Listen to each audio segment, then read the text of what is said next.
Elezioni regionali 2025 con Stefano Pesante, noi stiamo facendo una carrellata dei candidati basso-polesani in particolare, siamo con Stefano Pesante appunto, 39 anni, esperienze politiche, consigliere comunale di Taglio di Po e si presenta per la lista Resistere Veneto. La mia esperienza politica è partita ancora attorno al 2014, mi sono avvicinato ad alcuni movimenti locali ovviamente.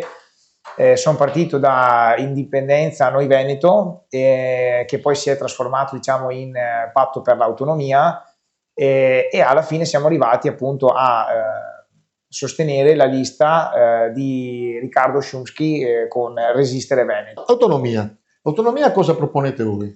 Allora, anche perché è un nervo scoperto, in tanti la propongono, in tanti sembra che siamo addirittura d'arrivo, fatto sta che esatto. Ancora non c'è. Diciamo che l'autonomia purtroppo a mio dire è un tema sicuramente molto importante e molto sentito in particolare nelle regioni del nord, in particolare in Veneto.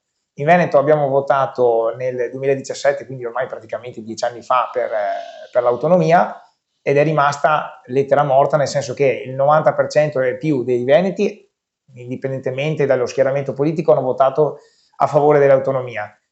Autonomia completamente disattesa, sì a livello nazionale, perché c'era da aspettarselo logicamente, anche se dal mio punto di vista è abbastanza grave, perché comunque attraverso un referendum è stato espresso chiaramente la volontà del popolo che chiaramente è stata disattesa.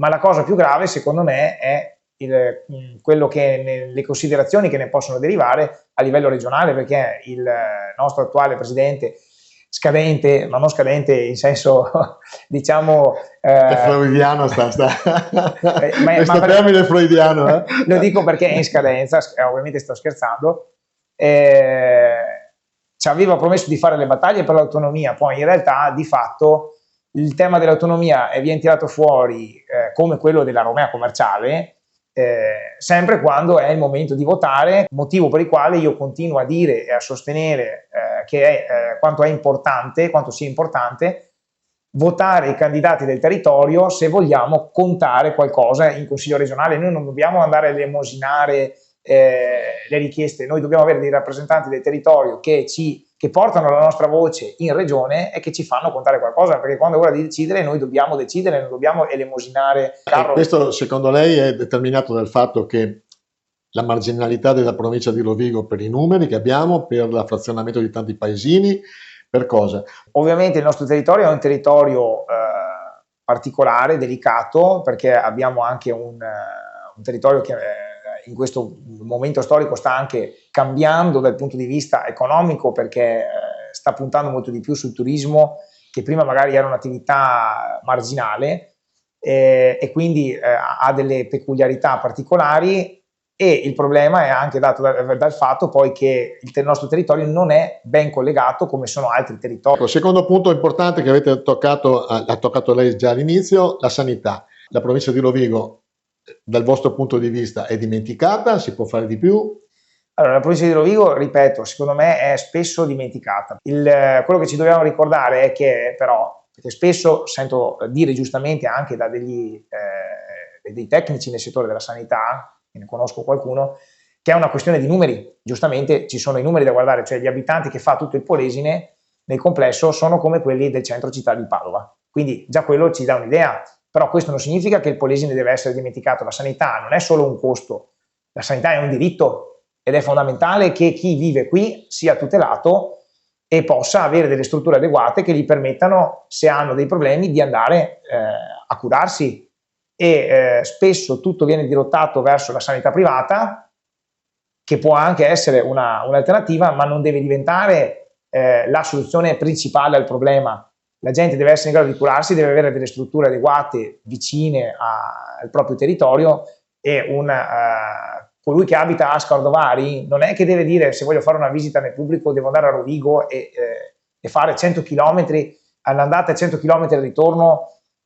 Basta pensare poi anche agli anziani, perché la maggior parte di chi ha bisogno della sanità sicuramente sono le persone che comunque hanno un'età avanzata e che probabilmente sono anche in difficoltà, quindi si crea un problema non solo di sanità in senso stretto, ma anche di trasporti che qui mancano, senza considerare il discorso liste d'attesa E questo è un altro problema che va affrontato e risolto, ovviamente, perché bisogna investire in sanità. La sanità, tra l'altro, è uno di quei temi, tornando indietro all'autonomia, su cui la regione ha già autonomia.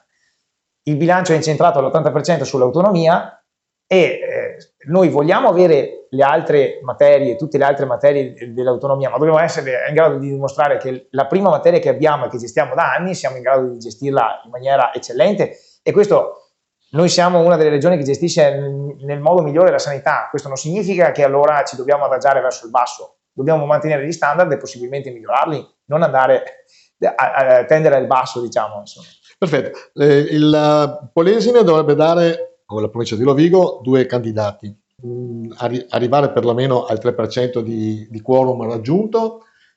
Allora, proprio l'altro ieri, se non sbaglio, è uscito un sondaggio, non fatto ovviamente da noi, ma fatto da delle testate giornalistiche, che accreditavano il nostro movimento come uno dei più importanti all'interno delle votazioni. Ovviamente la fa da padrone la coalizione di centrodestra, perché è chiaro, insomma, non è che bisogna nascondersi dietro un dito. Noi non ci siamo voluti posizionare né a destra né a sinistra, perché non vogliamo schierarci, come dire, come le squadre di calcio. Per noi l'importanza sono i temi. Noi vogliamo essere un partito che rappresenta gli interessi della Regione Veneto. Io in particolare sono il candidato per il Polesine, e quindi questo è il posizionamento che ci vogliamo dare. Il sondaggio ci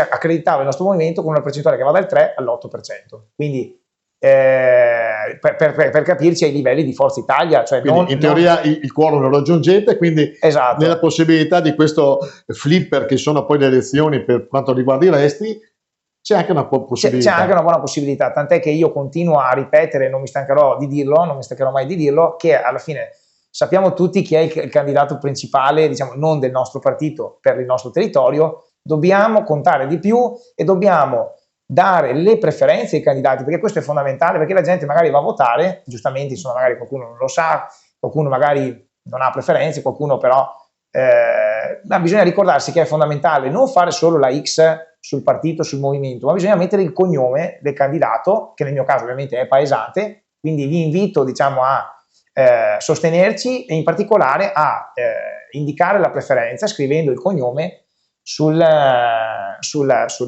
scheda elettorale, esatto, per fare in modo che il Polesine possa contare e possa contare sempre di più. Non puntiamo in basso, ma dobbiamo essere ambiziosi, dobbiamo puntare in alto e cercare di dare una possibilità in più al territorio. Dobbiamo darci, come dire, la possibilità di crescere.